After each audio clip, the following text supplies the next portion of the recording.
आपने देखा कभी एक पंख के साथ पक्षी उड़ता हुआ? नहीं देखा। आपने कभी ऐसा पक्षी देखा जिसके पंख ही नहीं है लेकिन वो पक्षी है? देखा है? कुछ लोगों का सर नहीं हिल रहा है और ऐसा लग रहा है कि उन्होंने देखा है ना। आज मैं परिचय कराऊंगा और आप खुद इस बात को जानेंगे। हाँ, एक पंख का भी पक्षी होता है। हाँ, अरे बगैर पंख के भी पक्षी होते हैं और वो कहते हैं कि हम उड़ते हैं। वो कहते हैं हम उड़ते हैं। एक पंख के साथ पक्षी उड़ सकता है क्या? जितने कहते हैं वो हाथ खड़ा करें जो उड़ते हैं। जितने नहीं कहते कि नहीं उड़ सकता वो हाथ खड़ा करें। ओके, अभी आप सब इस बात से सहमत है, एक पंख के साथ पक्षी नहीं उड़ सकता। अगर पंख हो ही ना तब उड़ सकता है क्या? उड़ सकता है क्या? नहीं उड़ सकता। ठीक है, आज हम आपसे बात कर रहे हैं कि परमेश्वर के वचन के अनुसार हमारे ये आत्मिक उन्नति में हमें उड़ान भरने के लिए, हमें ऊंचा उड़ने के लिए दो चीजों की आवश्यकता है और वो बहुत ही महत्वपूर्ण है ना। उसके ऊपर मनन करेंगे और जब हम परमेश्वर के वचन से मनन करते हैं तो आत्मिक उन्नति हमारी इसके ऊपर बहुत डिपेंड करती है, बहुत डिपेंड करती है ना। वो दो बातें जो हैं हम देखेंगे, उसके पहले हम निकालेंगे परमेश्वर के वचन में से कि वो कौन सी बातें हैं, दो बातें कौन सी हैं ना, दो चीज कौन सी है जो हमारी आत्मिक उन्नति के लिए बहुत ही महत्वपूर्ण है। एक व्यक्ति जो अपने आध्यात्मिक जीवन में, अपने स्पिरिट के अंदर, आत्मा में बढ़ रहा है, वो परमेश्वर के वचन के अनुसार जरूर बढ़ेगा। हालेलुया। पहला क्या है? परमेश्वर का वचन। बोले परमेश्वर का वचन। पहला पंख जो है वो परमेश्वर का वचन है और दूसरा पंख है, प्रभु यीशु मसीह ने कहा जागते रहो और प्रार्थना करते रहो, है ना। स्वयं प्रभु यीशु मसीह भी प्रार्थना करने के लिए अपने रीति के अनुसार जाया करते थे, भोर को उठ करके प्रार्थना करते थे, निर्जन स्थान पे जाकर के प्रार्थना करते थे, अकेले में प्रार्थना करते थे। Hallelujah, hallelujah, praise the Lord. जिनको समझ में आ रहा वो बोले हालेलुया। हाँ, कुछ घरों में भी आवाज जा रही होगी हालेलुया की, वो गूंज रही होगी तो पड़ोसी कह रहे होंगे अरे ये आज हालेलुया क्यों बोल रहे हैं, है ना। उनको पता चलना चाहिए मसीह लोग हालेलुया बोलते हैं। Praise the Lord. सो पहली चीज परमेश्वर का वचन और दूसरी चीज, दूसरी बात, दूसरा पंख जो है वो है प्रार्थना। वो क्या है? प्रार्थना। सो परमेश्वर का वचन और प्रार्थना करना जो है हमारे आत्मिक जीवन के अंदर हमें उन्नति की ओर लेकर के जाते हैं। परमेश्वर की उपस्थिति में, परमेश्वर की आराधना में, परमेश्वर की प्रेजेंस में लेकर के जाती है। जब परमेश्वर की प्रेजेंस में हम होते हैं तो मेरे प्रियो हम आत्मिक क्षेत्र के अंदर उन्नति करते जाते हैं। अगर आप कहें कि मैं प्रार्थना करना तो मुझे इतना अच्छा नहीं लगता, लेकिन कभी कभी प्रार्थना करते हैं। वचन तो जब चर्च में आते हैं, जब मीटिंग में बैठते हैं तब बाइबल में पढ़ लेती हूँ, तब मैं बाइबल खोल लेती हूँ। वचन तो अरे व्हाट्सएप में आते रहते हैं, व्हाट्सएप के वचन पढ़ लेती हूँ, है ना। व्हाट्सएप में वचन पढ़ लेते हैं, इसलिए बाइबल क्या पढ़ना। मेरे प्रियो, व्हाट्सएप के वचन वो आपके जीवन में उन्नति नहीं देंगे। वो तो आप कई बार देखते होंगे, देख करके फिर उसको आगे किसी को चेप देते होंगे, ऐसे ही बोलते हैं, है ना। आगे अरे ये इसको आगे कर देते, इसको और आगे करते, है ना। हम दूसरों को बांटते रहते हैं, दूसरों को बांटते रहते हैं, लेकिन मेरे लिए क्या है ना। परमेश्वर का वचन मेरे लिए क्या है? प्रभु यीशु मसीह ने कहा जीवन की रोटी मैं हूं। प्रभु यीशु मसीह ने कहा जीवन की रोटी मैं। वो रोटी जो तुम्हारे बाप दादाओं ने खाई, वो जो मूसा ने दी थी, वो स्वर्ग से नहीं उतरी थी। जो स्वर्ग से उतरने वाली सच्ची रोटी जो है वो मैं हूं। जो मुझ में से खाता पीता, जो मुझे खाता पीता है, वो कभी भूखा और प्यासा, वो कभी भूखा और प्यासा, वो कभी भूखा और प्यासा नहीं रहेगा। इट मीन्स हमारे आत्मिक जीवन को बनाए रखने के लिए, जीवित रखने के लिए परमेश्वर का वचन अर्थात वो रोटी जरूरी है। बगैर रोटी के आपका शरीर जिंदा नहीं रह पाएगा, बगैर वचन के आपका आत्मिक जीवन जिंदा नहीं रह पाएगा। मेरे प्रियो, परमेश्वर का वचन हमारे जीवन के लिए, हमारी उन्नति के लिए, हमारे को जीवित रखने के लिए, परमेश्वर के साथ बनाए रखने के लिए वचन बहुत जरूरी है। और ये वचन जब हम बोलते हैं कि ये जरूरी है, तो इसका मतलब ये नहीं है कि हमने सुन लिया या व्हाट्सएप में पढ़ लिया वही वचन हमारे उतना ही काफी है। ये परमेश्वर का वचन, प्रभु के वचन में लिखा है, प्रभु यीशु मसीह ने स्वयं कहा, जो मेरा वचन सुन करके उसका पालन नहीं करता वो किसके समान है? हाँ, वो किसके समान है? उसकी तुलना किससे की गई? मूर्ख व्यक्ति के समान है ना? वो मूर्ख व्यक्ति है जो मेरा वचन सुनता तो है परंतु उसका पालन उसके अनुसार नहीं चलता। वो व्यक्ति क्या कहलाता है? वो व्यक्ति क्या कहलाता है? वो व्यक्ति क्या कहलाता है? वो व्यक्ति क्या कहलाता है? मूर्ख कहलाता है ना? पहचान है। प्रभु यीशु मसीह ने कहा, मैं नहीं बोल रहा, परमेश्वर का वचन ये मेरे लिए भी है। अगर मैं सुनता हूं और उसके अनुसार नहीं चलता तो मैं क्या हूं? मैं क्या हूं? मूर्ख। बोलो, मैं क्या हूं? मैं भी बोलना है आपको। मैं क्या हूं? अगर मैं वचन सुनता हूं या सुनती हूं, हाँ, जो सुनता है वो बोले सुनती हूं, जो सुनता है बोले सुनता हूं, जो सुनती है बोले सुनती हूं। ठीक है? अगर मैं परमेश्वर का वचन सुनता हूं और उसके अनुसार नहीं चलती तो इस संसार की सबसे बड़ी मूर्ख मैं हूं। हाथ तो उठाओ, ये बात सत्य है ना? अगर मैं परमेश्वर का वचन सुनकर उसके अनुसार चलता हूं तो प्रभु मुझे बुद्धिमान कहते हैं। हालेलुया। तो मैं बुद्धिमान नहीं, मैं परमेश्वर मुझे बुद्धिमान ठहराता है। हालेलुया। हम अपनी दृष्टि में बुद्धिमान हैं या मूर्ख हैं, हम खुद इस बात को जान सकते हैं। हालेलुया। मेरे प्रियो, हम परमेश्वर के वचन के अनुसार अपने जीवन को केवल सुनने वाले नहीं, प्रभु के वचन में लिखा हुआ है, हम परमेश्वर का वचन केवल सुनने वाले नहीं परंतु उसके अनुसार चलने वाले भी बने। हालेलुया। ये आत्मिक जीवन का हमारा बेस है मेरे प्रियो, आत्मिक जीवन का आधार है। कई लोग जो इस बात के लिए बोलते हैं मेरी आत्मिक उन्नति नहीं हो रही, इसका मतलब क्या है? उसको कहने की जरूरत नहीं है। परमेश्वर का वचन इस बात की ज्ञान या समझ हमें दे रहा, पवित्र आत्मा में इसकी बात की समझ दे रहा है कि ये व्यक्ति प्रार्थना में और वचन में क्या है? कमजोर है ना? ये रोटी नहीं खा रहा है, ये वो आत्मिक रोटी नहीं खा रहा। यीशु मसीह ने कहा, जो मुझ में से खाता पीता है वो कभी भी भूखा और प्यासा नहीं होगा। हालेलुया। प्रभु यीशु मसीह के वचन में लिखा है, प्रभु के वचन में लिखा है यूहन्ना 1:4 में, उस वचन के अंदर जीवन था, है ना?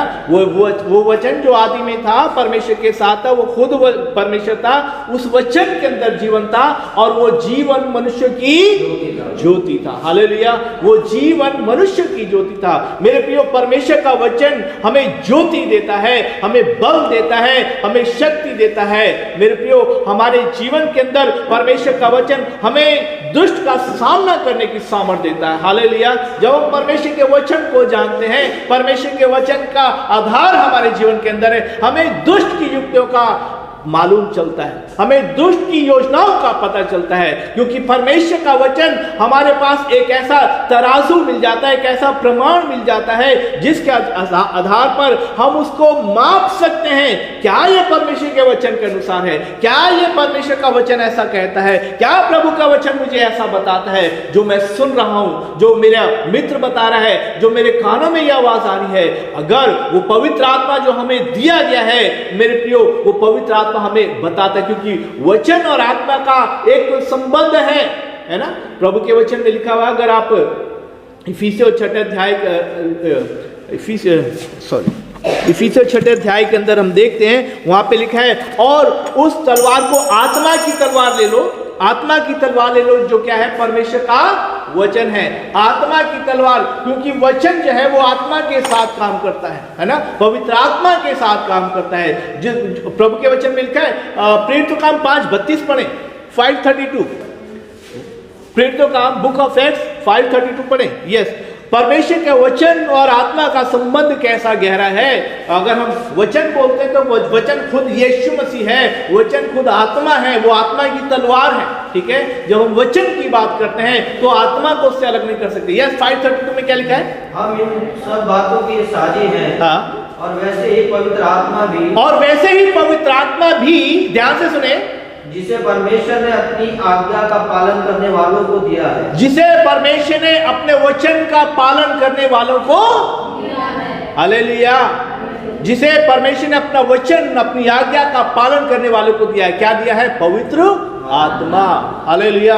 जो वचन का पालन करता है, जो वचन पर मन लगाता है, उसके अंदर पवित्र आत्मा काम करता है। बगैर पवित्र आत्मा के वचन के अंदर हम बढ़ नहीं सकते।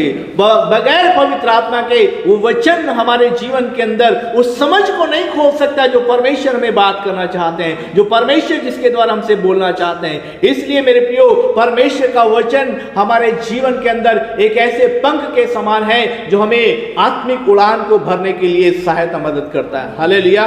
बगैर वचन के हमारे अंदर जीवन नहीं हो सकता, क्योंकि वो वचन ही है जो हमारे अंदर परमेश्वर के सत्य को उजागर करता है। अगर हम यूहन्ना 17:17 पढ़ेंगे, वहां पे लिखा है वचन जो है वो सत्य है, वो सत्य परमेश्वर का वचन है।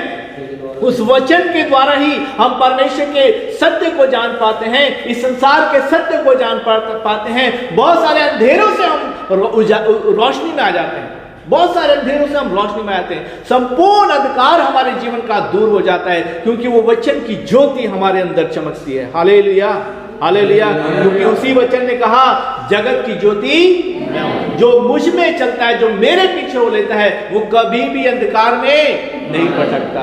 वो वचन स्वयं प्रभु यीशु मसीह है। हालेलुया। उस वचन को जो रोटी है, आत्मिक रोटी है हमारे जीवन के लिए, वो जो आत्मा की तलवार के रूप में काम करती है, मेरे प्रियो, उसमें हमें जड़ पकड़ के रहना है। हालेलुया। उसमें हमें गहरा उतरना है, उसके ऊपर हमें मनन करना है, मेडिटेट करना है। जो परमेश्वर का वचन सुनते हैं तभी हमारे अंदर वो विश्वास आता है। हालेलुया।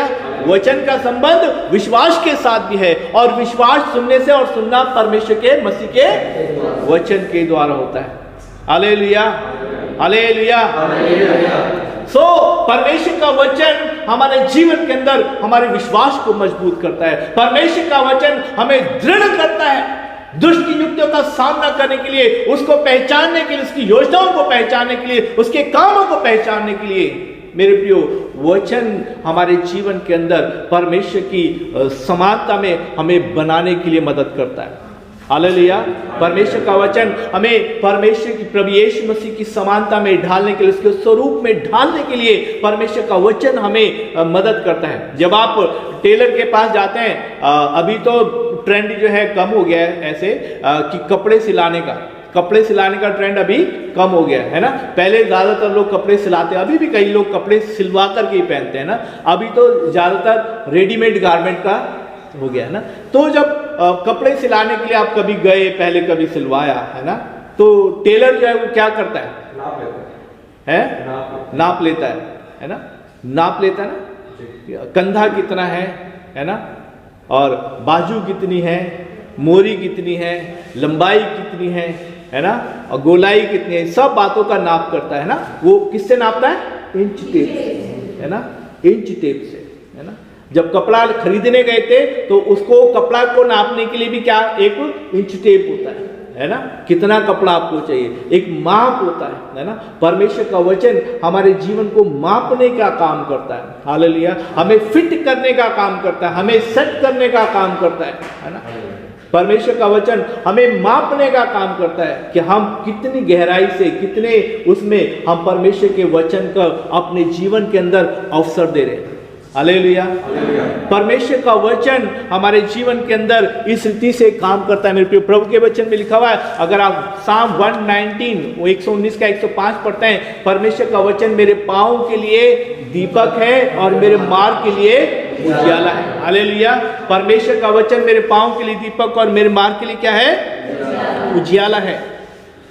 परमेश्वर का वचन मेरे पाँव के लिए दीपक और जब मेरे मार्ग के लिए उजाला है, तो क्या होगा मेरे जीवन के अंदर? मैं अपने जीवन के अंदर सही दिशा की तरफ बढ़ पाऊंगा, सही दिशा की तरफ बढ़ पाऊं। कई बार लोग कंफ्यूजन में रहते हैं। कंफ्यूजन में क्यों रहते हैं? क्योंकि परमेश्वर का वचन उनके जीवन के अंदर उन्होंने उसको स्थान नहीं दिया।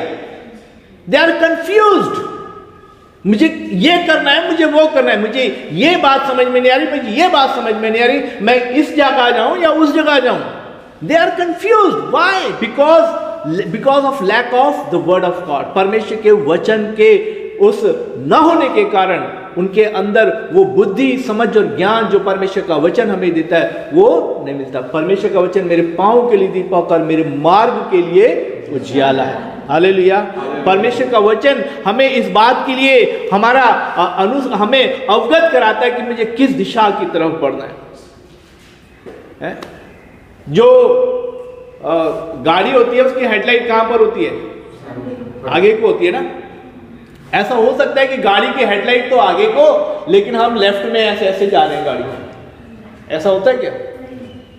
गाड़ी की हेडलाइट तो आगे, हम है ना तिरछे तिरछे जा रहे हैं। ऐसा होता है क्या? जिस दिशा की तरफ हमें रोशनी मिलती है हम उसी दिशा की तरफ आगे बढ़ते हैं। हमारे पैरों को अगर आप देखें, आपके पैरों को की तरफ देखें, आप पैरों की तरफ आप देखें, वो आगे को है, ऐसे है, कैसे है, या पीछे को है? आगे को है ना। इसका मतलब है पैरों की दिशा हमें कहां बताती है? आगे बढ़ने के लिए, है ना। इसका मतलब हमारा मार्ग जो है हमें आगे बढ़ने के लिए बताता है ना। हमें दाएं बाएं, प्रभु ने कहा कि दाएं बाएं मत मुड़, जिस मार्ग पर तुझे चलना है उस मार्ग पर तुझे बताया जाएगा। उस मार्ग पर मैं तेरी अगुवाई करूंगा, उसमें मैं तेरे संग संग रहूंगा। परमेश्वर का वचन मेरे पांव के लिए दीपक और मेरे मार्ग के लिए उजियाला है। हालेलुया। ये पंख हमारा मजबूत होना चाहिए। हालेलुया। जिस लोगों का पंख, अगर ये वाला वचन वाला जो पंख है कमजोर है, और कहते प्रार्थना तो मैं कभी भी कर लेती हूँ पास्टर जी, मैं सोते सोते प्रार्थना करती हूँ, रात को आए हमारे बाप करते हैं और सुबह सुबह आमीन बोल देते हैं। पूरी रात प्रार्थना, होल नाइट प्रेयर होती है ना, होल नाइट प्रेयर, पता ही नहीं चलता कब सो गए। अरे मैं तो प्रार्थना करती हूँ, आमीन यीशु मसीह के नाम से। प्रार्थना तो मेरी बहुत मजबूत है ना। वचन तो मीटिंग में और व्हाट्सएप में इधर उधर पढ़ ही लेते हैं, है ना। और घर पे भी लटका हुआ एक वचन है ना, 2-4 वचन घर पे भी लटके हुए, उनको भी पढ़ ही लेते हैं, है ना। अप्लाई करना, लागू करना, सुनना तो अच्छा लगता है, अच्छा लग रहा वचन, पालन करना, ओ पास्टर जी पालन करने के लिए तो ये वाला पंख जो है मेरा वीक है ना, क्या करूं पालन करने। ये वाला तो बड़ा जल्दी, ये वाला तो क्या हुआ, जस्ट इमेजिन करो, अगर ये वाला जल्दी जल्दी पर पंख चल रहा हो और ये वाला ऐसे ऐसे चल रहा तो यूं घूमेंगे, यूं है ना।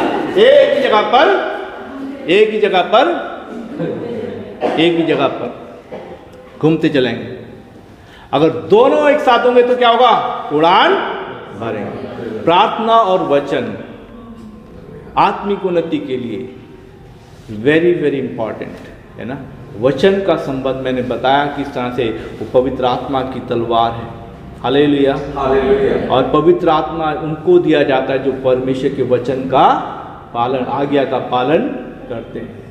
इसलिए मेरे प्रियो, ये परमेश्वर का वचन मेरे पांव के लिए दीपक और मेरे मार्ग के लिए उजियाला है। परमेश्वर का वचन और क्या है, क्योंकि जब मैंने आपको बताया ये किस तरह से ये मूर्ख और हमें बुद्धिमान बनाता है। मूर्ख और बुद्धिमान बनाने का अर्थ ये है कि हमारा वचन के अंदर जो फाउंडेशन है वो बहुत गहरी होनी चाहिए। हालेलुया। पहली बात, हमारे जीवन के अंदर वो फाउंडेशन बहुत गहरी होनी चाहिए परमेश्वर के वचन के अनुसार, क्योंकि उसके अनुसार तभी हम मूर्ख या बुद्धिमान समझे जाएंगे। अब तय करना आपके बात ऊपर है, इसका चुनाव करना आपके ऊपर है, इसकी तख्ती लगाना आपके ऊपर है ना।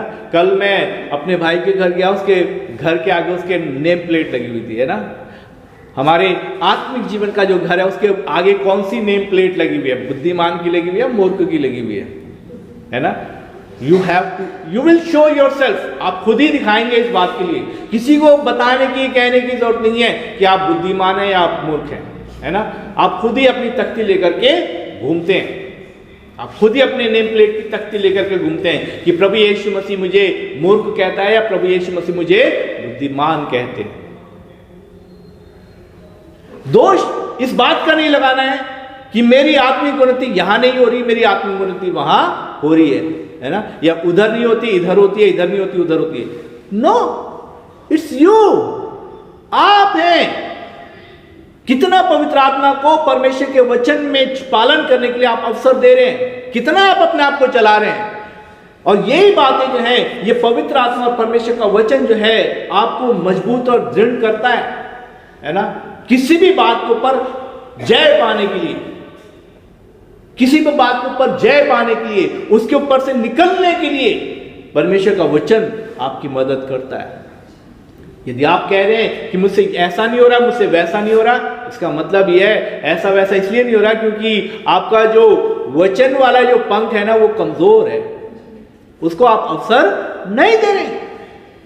परमेश्वर के वचन को आप अवसर नहीं दे रहे। वो वचन ये हमें जो काटता और छांटता है ना। प्रभु के वचन में लिखा है, जो डाली मुझ में बनी रहती है, जो डाली मुझ में बनी रहती है, उसको मैं क्या करता हूं? ये तो बहुत ही आवाज ही नहीं आ रही। उसको क्या करता हूं? प्रभु यीशु मसीह ने क्या कहा? हाँ, काटता और छांटता हूं, है ना। काटता और छांटता हूं। जो डाली मुझ में बनी रहती, किस में बनी रहती? उस वचन में, उस वचन में बनी रहती है ना। वही फल लाती है, वही फलती है, वही फूलती है। क्या करती है वो डाली? वही फलती और फूलती है। जो डाली मुझ में बनी रहती है, उस वचन में बनी रहती है। कोई डाली ऐसी हो सकती है, आप बस कहना है कि 1 सेकंड के लिए मैं इसको काट कर फिर चिपका दूंगी फेविकॉल से, क्विक फिक्स से। क्विक फिक्स से तो एकदम से यूं जुड़ जाएगी ना। एक बार काट करके क्विक फिक्स से जोड़ दो, आप जुड़ जाएगी क्या? है ना। कहेंगे हाँ पास्टर जी होता, वो कलम लगाते हैं ना, कलम लगाते हैं, गुलाब की कलम काट करके उसमें दूसरे में लगा देते हैं, है ना। वो तो हो जाता है, काम चल जाता है ना। तो क्या ऐसे ही हो रहा है क्या? कटते हैं फिर लग जाते हैं, कटते हैं फिर लग जाते हैं। मेरे प्रियो, जो डाली मुझ में बनी रहती है वो फल लाती है। हालेलुया। वो फलती फूलती है। उसको मैं काटता और छाटता हूँ। इसलिए काटता और छाटता हूँ क्योंकि वो कैंची भी चलाता है, वो काटता और छाटता है ताकि वो और फल लेकर के आए। हालेलुया। और फल लेकर के वो और बढ़े और बढ़े, हमारी आत्मिक उन्नति और होने पाए। हालेलुया। हम और यीशु मसीह जैसे दिखते चले आए, हम और परमेश्वर की समानता में बनते चले जाएं। हालेलुया।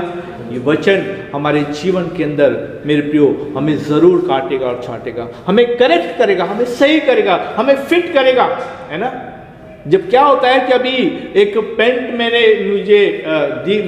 ली थी, एक पैंट ली थी और उसकी लेंथ जो थी वो ज्यादा थी। उसकी लेंथ कितनी थी? ज्यादा थी।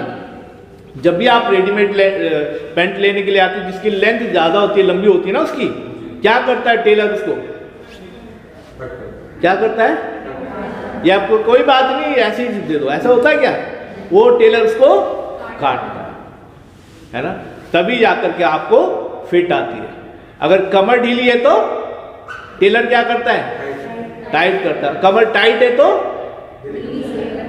मतलब फिट, एक फिट आप कपड़ा लेते हैं ना, जो बिल्कुल आपके, ऐसा परमेश्वर का वचन भी आपके लिए बिल्कुल फिट है ना। वो हमें यीशु के जैसा बनाना चाहता है। कहां पे हम ढीले हैं, कहां पे हम टाइट हैं, परमेश्वर का वचन हमें बिल्कुल वैसे फिक्स करना चाहता है। यीशु के समान हमें दिखना है, यीशु के समान बनना है। हालेलुया। यीशु के जैसा बनना है ना। उसके जैसा वो बड़े इवेंजलिस्ट के जैसा। कई बार क्या होता है, हम बड़े प्रचारकों को देखते हैं या किसी भी ऐसे व्यक्ति को देखते हैं जो परमेश्वर के लिए इस्तेमाल हो रहा होता है, तो हमें ऐसा लगता है कि मुझे इसके जैसा बनना है ना, मुझे उसके जैसा बनना है। किसी अच्छे गायक को सुनते हैं, आराधक को सुनते हैं, मुझे उसके जैसा बनना है। हमें उसके किसी के जैसा नहीं बनना है। वो अच्छे हैं, परमेश्वर की स्तुति हो, परमेश्वर की का धन्यवाद हो, परमेश्वर के आराधकों के लिए, परमेश्वर के अच्छे अभिषिक्त दासों के लिए परमेश्वर की स्तुति महिमा हो, है ना। आप उनको देख रहे हैं लेकिन उनकी फाउंडेशन को नहीं देख रहे आप। उसके पीछे उन्होंने कितने परिश्रम किया आप उसको नहीं देख रहे। है ना।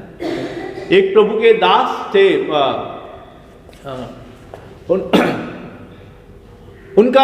उनके विषय में जब पूछा गया कि आपके जीवन का उन्नति का मुख्य कारण क्या है, उन्होंने कहा मेरे जीवन के मुख्य कारण जो है वो 3 है ना, जो मैं प्रभु में इतना बना रहता हूँ उसमें 3 कारण है। उन्होंने कहा प्रार्थना, प्रार्थना और प्रार्थना। मैं प्रार्थना करता हूँ, मैं प्रार्थना करता हूँ, मैं प्रार्थना करता हूँ। तो वो प्रार्थना हमारे जीवन के अंदर बहुत ज़रूरी है जब हम प्रभु यीशु मसीह के समान होने की बात करते हैं, क्योंकि जब हम आत्मा में, स्पिरिट में होकर के प्रार्थना करते हैं, जब प्रभु से प्रार्थना करते हैं, तो मेरे प्रियो हमारा संबंध परमेश्वर के साथ होता है ना।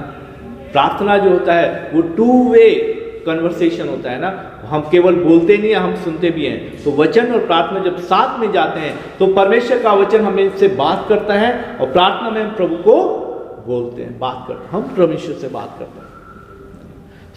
इसलिए ये वचन हमारे जीवन के लिए बहुत आवश्यक है कि हमारी आत्मिक उन्नति होती चले। और परमेश्वर का वचन हमें क्या बताता है कि परमेश्वर का वचन क्या है। प्रभु के वचन में लिखा है, अगर आप पढ़ते हैं पहला पत्रस का 2 अध्याय उसके 2 वचन में लिखा हुआ है कि उस नवजात शिशु के समान उस निर्मल दूध के लिए ललायित रहो, निर्मल दूध के लिए ललायित रहो। अभी मैं और भाई संदीप कुमार और संदीप मैसी बोलेंगे तो अच्छा रहेगा ना, ताकि तो हमारे पास 2 संदीप हैं तो उनके उसमें रहे। ठीक है संदीप कुमार जी, खाली संदीप बोले हैं, खाली संदीप बोले नहीं, थोड़ा डिफरेंस कर, भाई संदीप मैसेज में खाली संदीप और खाली संदीप बोले, कभी कभी वो भी सुन लेते हैं।